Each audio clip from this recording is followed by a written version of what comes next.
जीवन में हर इंसान किसी न किसी रूप में दुख से गुजरता है। कोई अपनों से बिछड़ने का दुख झेलता है, कोई असफलताओं का, तो कोई अपने ही भीतर उठते खालीपन और अधूरेपन का। बाहर से सब कुछ ठीक दिखता है, लेकिन अंदर ही अंदर एक बेचैनी, एक पीड़ा, एक सवाल हर किसी के मन में छुपा होता है। आखिर इतना दुख क्यों? परमहंस योगानंद जी कहते हैं, मनुष्य का दुख बाहर की परिस्थितियों से नहीं, बल्कि अपने भीतर के विकारों और इच्छाओं से उपजता है। हम जीवन में हमेशा कुछ ना कुछ पाना चाहते हैं, सुख, सम्मान, प्रेम, सुरक्षा। लेकिन जैसे ही हमें वो नहीं मिलता, हमारे भीतर दुख का बीज पनपने लगता है। यह दुख धीरे धीरे विचारों को घेर लेता है, फिर भावनाओं को, और अंत में पूरे जीवन को। योगानंद जी कहते हैं कि दुख का सबसे बड़ा कारण हमारी चेतना का बाहरी चीजों में उलझ जाना है। जब आत्मा अपनी असली पहचान को भूल जाती है, तब वह संसार में चीजों और लोगों में सुख ढूंढती है, और वही भ्रम दुख का कारण बनता है। परमहंस योगानंद बार बार ध्यान की बात करते हैं। उनका कहना था कि जब तक मन स्थिर नहीं होगा, जब तक आत्मा की शक्ति को अनुभव नहीं किया जाएगा, तब तक मनुष्य दुख से मुक्त नहीं हो सकता। वे कहते हैं, तुम्हारी आत्मा स्वतंत्र है, आनंदमय है, लेकिन तुमने उसे शरीर, मन और संसार की जंजीरों में बांध रखा है। इन जंजीरों को काटना ही मुक्ति है। तो आइए आज हम समझने की कोशिश करें कि दुख का असली कारण क्या है, और क्या सचमुच इससे छुटकारा पाया जा सकता है। इस यात्रा में हम योगानंद जी के मार्गदर्शन को साथ लेकर आगे बढ़ेंगे, ताकि दुख को सिर्फ सहा न जाए, बल्कि समझा भी जाए और पार भी किया जाए। भाग 1। मनुष्य का जीवन बाहर से जितना शांत और व्यवस्थित दिखता है, भीतर से उतना ही उलझा हुआ होता है। हर दिन की शुरुआत हम एक नई उम्मीद से करते हैं, लेकिन दिन ढलते ढलते न जाने कितने छोटे छोटे दुख हमारे मन पर भारी हो जाते हैं। कभी कोई बात चुभ जाती है, कभी कोई व्यवहार हमें अंदर तक तोड़ देता है। हम सोचते हैं कि यह दुख बाहर से आ रहा है, जैसे दुनिया हमें सजा दे रही हो। लेकिन क्या सच में ऐसा है? क्या दुख सचमुच बाहर से आता है? परमहंस योगानंद जी कहते हैं, दुख तब पैदा होता है जब आत्मा अपने वास्तविक स्वरूप को भूलकर संसार के अस्थायी सुखों से स्वयं को जोड़ लेती है। जब तक आत्मा अपने भीतर के आनंद को नहीं पहचानती, तब तक वह बाहर की चीजों में सुख खोजती रहती है, और यहीं से दुख की शुरुआत होती है। हम किसी से प्रेम की अपेक्षा करते हैं, बदले में अगर उपेक्षा मिलती है तो टूट जाते हैं। हम सोचते हैं कि संसार हमारे अनुसार चले, लेकिन संसार किसी के अनुसार नहीं चलता। यह निरंतर बदलता रहता है, और यही परिवर्तन हमारी सबसे बड़ी परीक्षा बन जाता है। हमने जीवन को एक तय ढांचे में बांध लिया है। सफलता कैसी दिखेगी, प्रेम कैसा होगा, सम्मान कब मिलेगा, हमने सब तय कर रखा है। और जब जीवन उस रूप में नहीं आता, तो हम दुखी हो जाते हैं। दरअसल हम वस्तुओं या लोगों से नहीं दुखी होते, हम उस कल्पना से दुखी होते हैं जो हमने उनके बारे में बना रखी होती है। यह कल्पना ही हमारा भ्रम है, और यही भ्रम धीरे धीरे मन को जकड़ लेता है। योगानंद जी बार बार ध्यान का मार्ग सुझाते हैं। उनका कहना है कि जब तक मन बाहर दौड़ता रहेगा, तब तक उसे कभी शांति नहीं मिलेगी। मन को स्थिर करना, आत्मा की ओर मोड़ना, यही सच्चा साधन है। वे कहते हैं, जब तुम स्वयं को आत्मा के रूप में पहचान लोगे, तब दुनिया की कोई भी परिस्थिति तुम्हें तोड़ नहीं सकेगी। दुख की जड़ यही है कि हमने अपनी पहचान शरीर, नाम, संबंधों और उपलब्धियों से जोड़ ली है, और जब इनमें कोई बदलाव आता है तो हम बिखर जाते हैं। लेकिन अगर एक बार भी हम बैठ जाएं, आंखें बंद करें और अपने भीतर उतरने की कोशिश करें, तो हम पाएंगे कि जो स्थायी है, जो शांत है, जो कभी बदलता नहीं, वह हमारे भीतर पहले से ही मौजूद है। वही आत्मा है, वही चेतना है, और वही सच्चा सुख है। दुख तब तक रहेगा जब तक हम बाहर की दुनिया में स्थायित्व ढूंढते रहेंगे। जैसे ही हम भीतर की ओर मुड़ेंगे, दुख का कारण भी समझ में आएगा, और समाधान भी। अगर आपको यह अनुभव सच्चा लगा, तो अगले भाग में हम उस कारण की गहराई में उतरेंगे जो हर दुख का जन्मदाता है, इच्छा। भाग 2। इच्छा। यही वो बीज है जिससे दुख का वृक्ष पनपता है। ये इच्छा ही है जो हमें बार बार संसार की ओर खींचती है। जो हर बार हमें यही भ्रम देती है कि कुछ पा लेने के बाद शांति मिलेगी, कुछ हासिल कर लेने के बाद जीवन में पूर्णता आ जाएगी। लेकिन परमहंस योगानंद जी कहते हैं कि इच्छाओं की कोई सीमा नहीं होती। जैसे ही एक इच्छा पूरी होती है, दूसरी जन्म ले लेती है। यह एक अंतहीन दौड़ है और इस दौड़ में हम अपने वर्तमान को खो देते हैं, अपनी शांति को खो देते हैं और सबसे बड़ा नुकसान यह होता है कि हम स्वयं को खो देते हैं। मन में जब कोई इच्छा उठती है तो वह पहले तो बड़ी सुंदर लगती है। हमें लगता है कि अगर यह मिल जाए तो जीवन बेहतर हो जाएगा।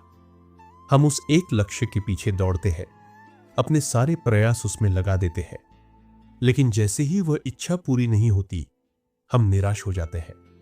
और यदि वह पूरी हो भी जाए तो कुछ समय की खुशी के बाद फिर वही खालीपन लौट आता है। इसका कारण यह है कि हम सुख को किसी वस्तु, व्यक्ति या परिस्थिति से जोड़कर देखते हैं, जबकि योगानंद जी के अनुसार सुख तुम्हारे भीतर है। उसे बाहर ढूंढना एक भटके हुए मन की पहचान है। दुख तब नहीं होता जब इच्छा अधूरी रह जाती है।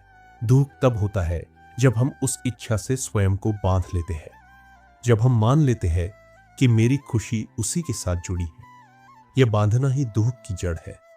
अगर आप ध्यान से देखें तो पाएंगे कि हर दुख के पीछे कोई न कोई अपूर्ण आकांक्षा छिपी होती है। कभी प्रेम की, कभी मान सम्मान की, कभी सफलता की, कभी सुरक्षा की। इन इच्छाओं के कारण ही हम न कभी वर्तमान में जी पाते हैं, न कभी स्थायी आनंद को महसूस कर पाते हैं।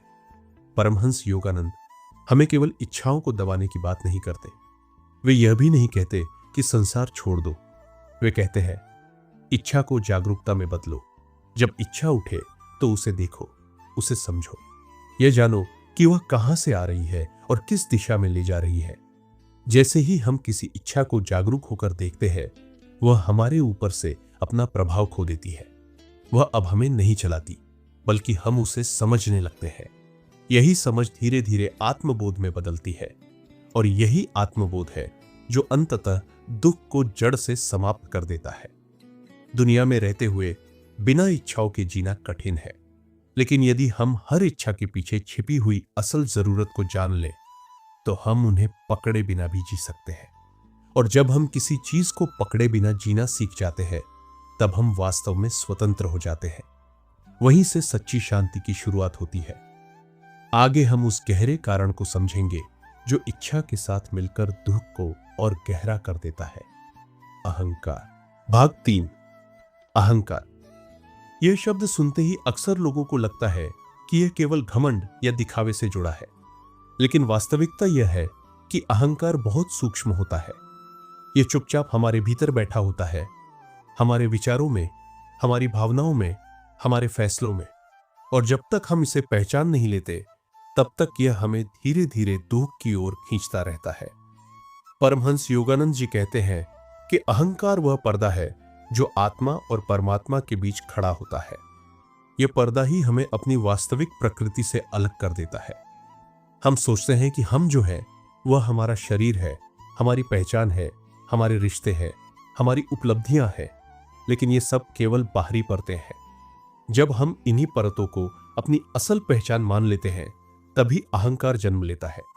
यही अहंकार कहता है, मुझे यह चाहिए, मुझे कोई नीचा ना दिखाए, मेरी बात मानी जाए, मेरे बिना कुछ ना हो। और जब दुनिया इस अहं की इच्छाओं को पूरा नहीं करती, तो भीतर पीड़ा शुरू होती है।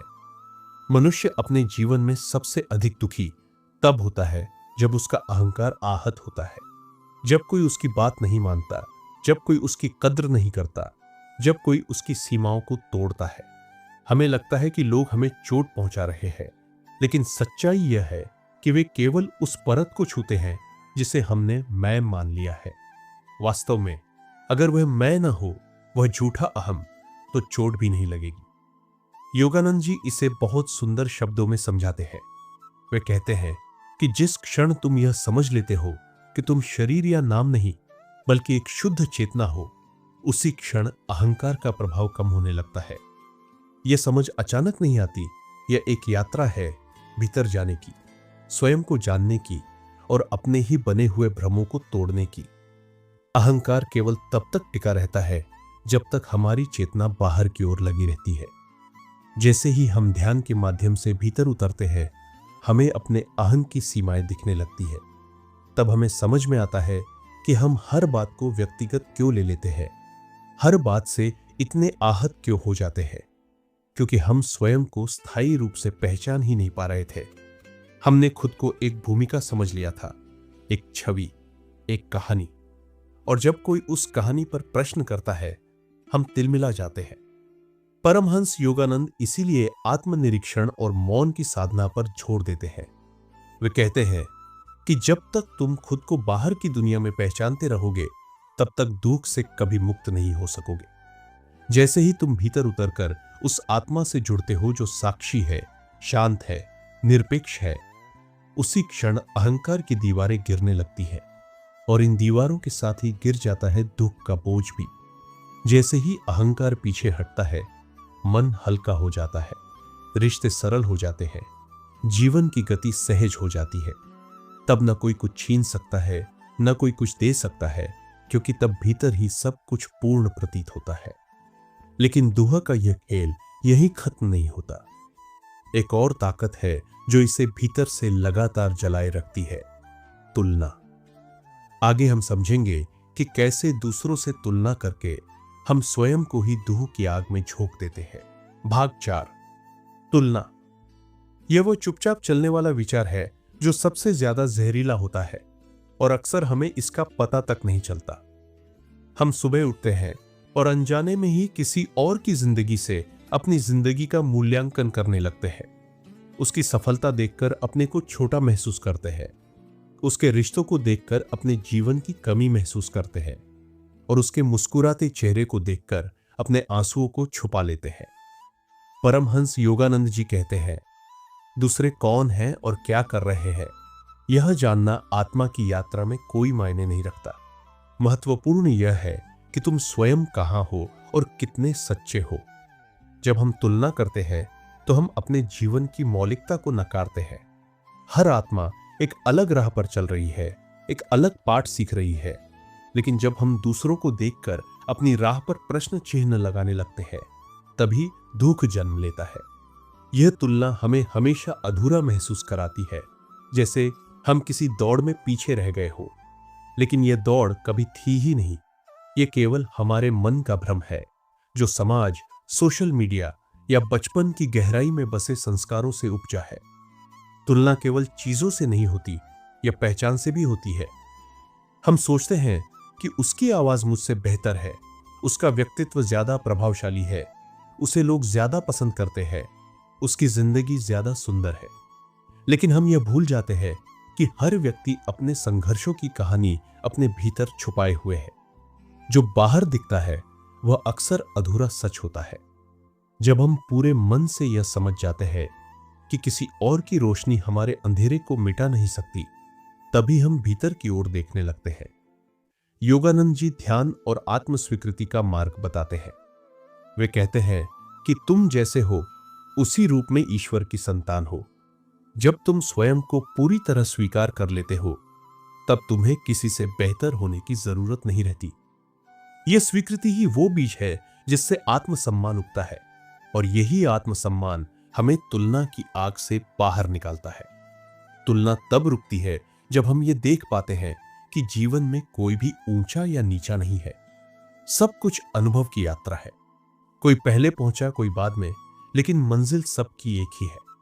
जब यह समझ भीतर उतरती है तो हम शांत हो जाते हैं। फिर दूसरों की सफलता हमें प्रेरित करने लगती है, न कि जलाने लगती है। फिर हम प्रशंसा करना सीखते हैं, ईर्ष्या नहीं। दुख का मूल कारण समझने की यह यात्रा हमें यह सिखाती है कि जितना हम संसार को दोष देते हैं, उतना दोष वहां होता नहीं। दुख भीतर से आता है, इच्छा से, अहंकार से और तुलना से। और जिस क्षण हम इन कारणों को देखना शुरू करते हैं, उसी क्षण उनके प्रभाव से मुक्त होना भी शुरू हो जाता है। परमहंस योगानंद का जीवन इस सत्य का प्रमाण है कि चाहे संसार कितना भी अशांत क्यों ना हो, यदि भीतर का दीपक जल रहा हो तो मनुष्य हर अंधकार को पार कर सकता है। वही दीपक ध्यान है, जागरूकता है और आत्मा की पहचान है। जब यह पहचान स्थिर हो जाती है, तो दुख केवल एक अनुभव बन जाता है, वह हमारी नियति नहीं रह जाता। और तब जीवन में पहली बार सच्ची शांति उतरती है। ऐसी शांति जो किसी वस्तु, व्यक्ति या परिस्थिति पर निर्भर नहीं होती। ऐसी शांति जो केवल आत्मा की पहचान से उत्पन्न होती है। यही योगानंद जी का सच्चा संदेश है और यही इस जीवन की सबसे बड़ी खोज है।